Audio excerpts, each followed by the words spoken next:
नमस्कार विद्यार्थी मित्रांनो.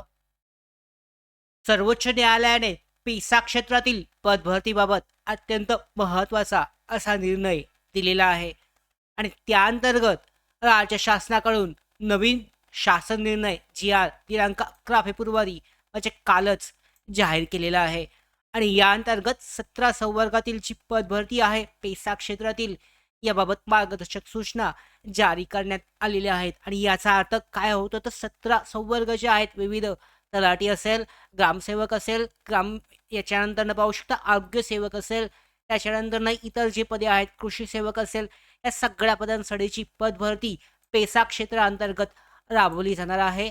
या जाहिराती सुद्धा येऊ शकतात. तर या संदर्भातच्या मार्गदर्शक सूचनांचा जी-आर आहे, डिटेलमध्ये आजच्या व्हिडिओमध्ये जाणून घेऊयात.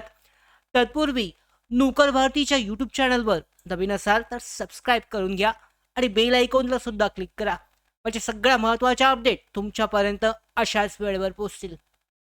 तर पाहू शकता जी-आर आहे. सुरुवातीला माननीय सर्वोच्च न्यायालयाने पेसा क्षेत्रातील पदभरती संदर्भात याचिकांवर दिनांक 6 ऑक्टोबर 2025 व दिनांक 17 नोव्हेंबर 2025 रोजी दिलेल्या निर्णयांच्या अनुषंगाने पेसा क्षेत्रातील 17 संवर्गातील पदभरतीबाबत मार्गदर्शक सूचना देण्याबाबतचा हा जी-आर आहे. काय मार्गदर्शक सूचना दिलेल्या आहेत संपूर्ण माहिती पाहूयात. सामान्य प्रशासन विभाग यांच्या अंतर्गत 11 फेब्रुवारीला हा शासन निर्णय जाहीर करण्यात आलेला आहे. प्रस्तावना तुम्ही पाहू शकता. विविध 17 संवर्गातील जी पदभरती पेसा क्षेत्रातील रखडली जात होती, तर या अंतर्गत शेवटी शासनाकडून म्हणजेच न्यायालय, माननीय उच्च न्यायालयाकडून, सर्वोच्च न्यायालयाकडून निकाल हा दिलेला आहे. त्यांचे आदेश दिलेले आहेत आणि या अंतर्गत पेसा क्षेत्रातील पदभरतीबाबत निर्गमित केलेली दिनांक 29 ऑगस्ट 2019 रोजीची अधिसूचना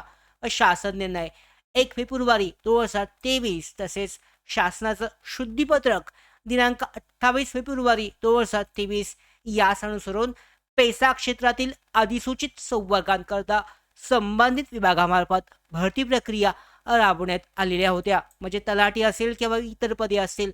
तथापि जाहिरातीनुसार सुरू झालेली व निवडीच्या अंतिम टप्प्यावर पोहोचलेली भरती प्रक्रिया दिनांक 29 ऑगस्ट 2019 रोजीची अधिसूचना माननीय सर्वोच्च न्यायालयात आव्हानित झाल्यामुळे पेसा क्षेत्रातील पदभरती करण्यात येणार नाही असे माननीय सर्वोच्च न्यायालयात यामध्ये शासनाच्या वतीने आश्वासित करण्यात आले होते.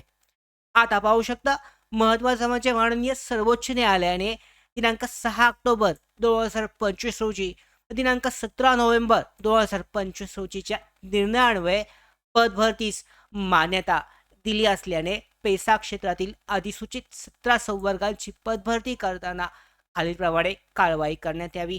महत्त्वाच्या मार्गदर्शक सूचना या जारी करण्यात आल्या आहेत. कोणकोणते 17 संवर्ग आहेत ते सुद्धा पाहूयात. अनुसूचित क्षेत्रामधील ज्या गावांमध्ये आदिवासींची लोकसंख्या 50% पेक्षा अधिक आहे, अशा सर्व गावांमध्ये 17 संवर्गातील सरळ सेवेच्या एकूण रिक्त पदांपैकी 50% अनुसूचित जमाती प्रवर्गामधून भरण्यात यावेत आणि उर्वरित 50% खुल्या प्रवर्गातून भरण्यात यावेत. तसेच ज्या गावांमध्ये आदिवासींची लोकसंख्या 25 ते 50% दरम्यान आहे, अशा सर्व गावांमध्ये 17 संवर्गातील सरळ सेवेच्या एकूण रिक्त पदांपैकी 50% पदे अनुसूचित जमाती प्रवर्गातून भरण्यात यावेत व उर्वरित 50% पदे खुल्या प्रवर्गातून भरण्यात यावेत अशी पहिली मार्गदर्शक सूचना आहे.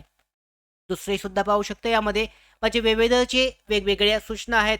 यामध्ये जेव्हा भरती प्रक्रिया त्या संवर्गामध्ये राबवली जाईल, पेसा क्षेत्रासाठी सुद्धा असेल, तेव्हा हे नियम त्या जाहिरातीमध्ये दिले जातील की तुमची ज्या पदासाठीची जाहिरात असेल. आता इथे पाहू शकता पोलीस पाटीलसाठी सांगितलंय, तर पोलीस पाटील संवर्गातील पदे सद्यस्थितीत असलेल्या आरक्षणाच्या नियमानुसार भरण्यात यावीत असं सांगण्यात आलं आहे. पोलीस पाटील पदासाठी असेल.